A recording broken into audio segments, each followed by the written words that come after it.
Assalamualaikum warahmatullahi wabarakatuh. Baiklah, kita kembali kepada materi getaran mekanik atau mekanika getaran. Pada kesempatan hari ini kita akan mencoba menjelaskan getaran harmonik sederhana pada pegas, yang mana pada pertemuan sebelumnya adalah getaran harmonik pada bandul atau gerak bandul. Sedangkan pada hari ini adalah kita coba getaran harmonik terhadap pegas.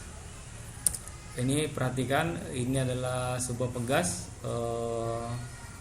bergerak turun naik akibat getaran dari pegas, ya, atau seperti ini. Ini sebuah beban digantung pada sebuah pegas. Nah, ketika pegas ini ditarik, maka benda tersebut akan terjadi pergerakan naik turun, ya, sehingga dari naik turun inilah disebut dengan getaran yang terjadi pada pegas.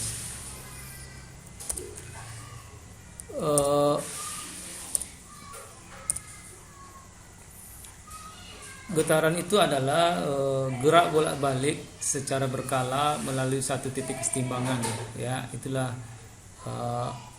disebut dengan getarannya.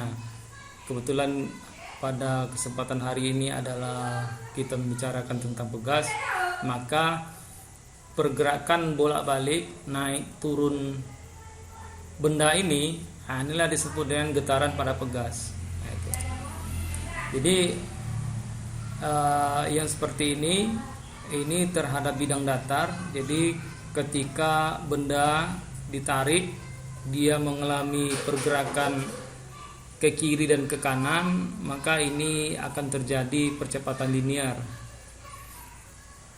Nah, sedangkan kalau kita berbicara pegas, sebuah benda digantung, ya, dengan pegas, maka benda ini akan terjadi naik turun. Nah, ini adalah getaran terjadi pada pegas pada bidang vertikal. Kalau ini adalah bidang horizontal, sedangkan ini adalah bidang vertikal. Kalau ini ke kiri dan ke kanan, dan ini adalah ke atas dan ke bawah. Terus ini bila balok ditarik ke posisi P, ini perhatikan ketika balok mula-mula seperti ini. Nah, di sini disebut dengan titik kesetimbangan, ya. Nah, ketika balok ini ditarik ke kanan ke titik P lalu dilepaskan, maka balok ini akan bergerak ke kiri, ke kanan, ke kiri, ke kanan, ke kiri, ke kanan, dan akan berulang bolak-balik secara terus-menerus. Maka itu disebut dengan terjadinya getaran pada pegas.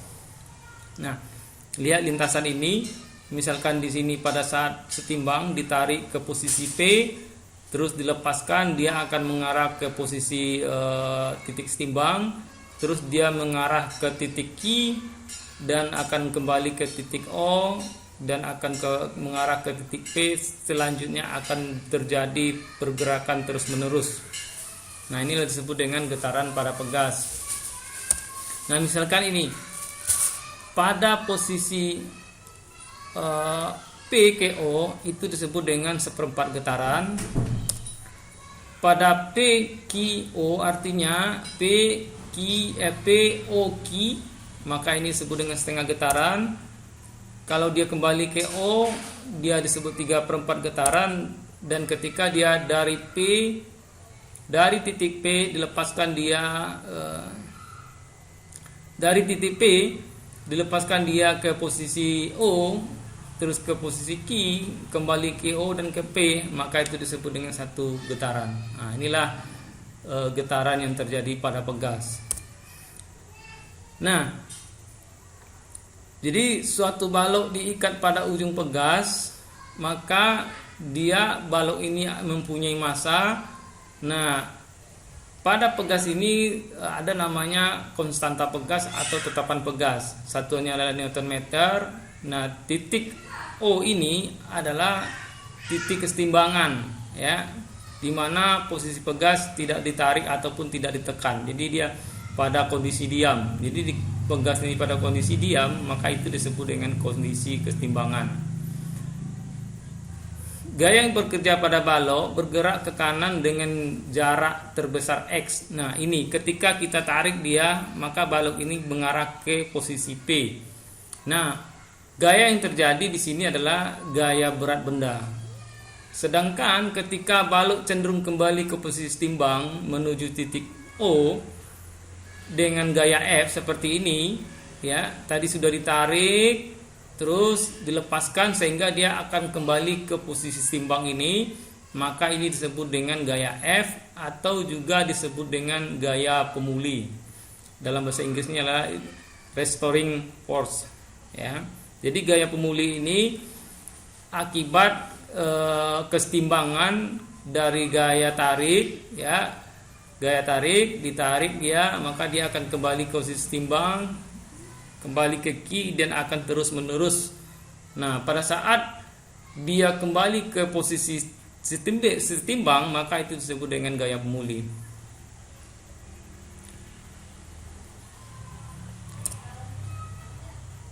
Begitu juga dengan posisi pegas digantung secara vertikal. Kalau tadi adalah pegas diletakkan secara horizontal, sekarang pegas digantung secara vertikal.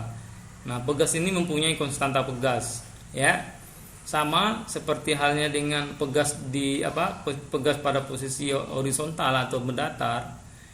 Ini hampir sama. Jadi gaya yang bekerja pada balok yang bergerak ke bawah dengan jarak terbesar Y disebut dengan gaya berat benda. Ketika balok cenderung kembali ke posisi setimbang menuju titik, maka itu juga disebut dengan gaya pemuli. Nah, ini dia. Jadi kesetimbangan itu adalah berat benda itu akan kembali ke posisi semula atau posisi setimbang, maka ini disebut dengan gaya pemuli. Nah, itu.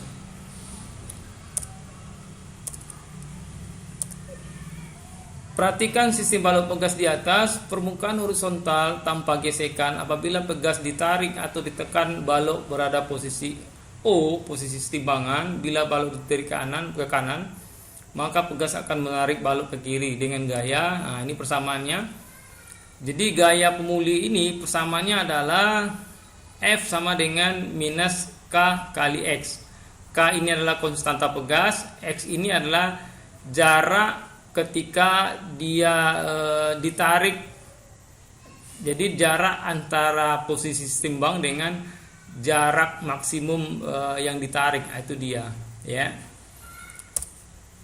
Nah, sedangkan Fn ini adalah berat benda, ya. Berat benda ketika benda tersebut ditarik, maka dia mempunyai gaya berat di mana gaya beratnya adalah massa dikali dengan percepatan benda tersebut. Nah, ini dia adalah gaya berat benda itu sendiri. Terus keadaan setimbang, maka gaya berat benda itu sama dengan gaya pemulinya itu sendiri. Jadi kalau rumusnya tadi adalah gaya pemulinya adalah minus X dikali K atau minus K dikali X, sedangkan gaya berat benda itu sendiri adalah massa kali percepatan, maka keadaan setimbang F sama dengan Fn, atau kita masukkan persamaannya minus Kx sama dengan M kali A. Nah, itu dia. Jadi percepatan ini sama dengan minus K dibagi dengan minus K kali X dibagi dengan N. Nah, itu dia. Itu dia adalah persamaan dari percepatan gerak pada pegas. Di mana K adalah konstanta pegas, M adalah massa beban. Nah, jadi percepatan A ini sebanding dengan perpindahan dari benda itu tersebut. Jadi arah A ini berlawanan dengan perpindahan benda, ya. Karena tadi kesetimbangan, arah percepatan dia berlawanan dengan arah tarikan benda akibat pegas, ya. Bila pada benda bekerja gaya yang arahnya selalu berlawanan dengan arah perpindahan, maka benda akan mengalami gerak harmonik sederhana. Ini adalah getaran pegas pada pegas gerak vertikal. Jadi perhatikan sistem balok pegas di atas atau di samping, di mana permukaan vertikal tanpa gesekan. Bila pegas tidak ditarik atau ditekan, balok berada pada posisi O, posisi kesetimbangan. Bila balok ditarik ke bawah, maka gaya akan menarik balok ke atas, di mana gaya yang menarik itu adalah namanya gaya pemuli. Jadi sama dengan tadi adalah minus K dikali dengan X, sekarang adalah minus K dikali dengan Y. Y ini adalah jarak maksimum dari benda yang ditarik, ya. Benda yang ditarik terus mengalami dia getaran bolak-balik atau gerak bolak-balik atas ke bawah. Nah, pergerakan dari setimbang ke posisi tarikan maksimum itu disebut dengan Y ini. Terus W ini adalah gaya berat benda, M kali G. G ini adalah gaya gravitasi bumi. Keadaan setimbang W itu sama dengan F. Jadi kalau persamaannya kita masukkan, ini minus K kali Y sama dengan M kali G.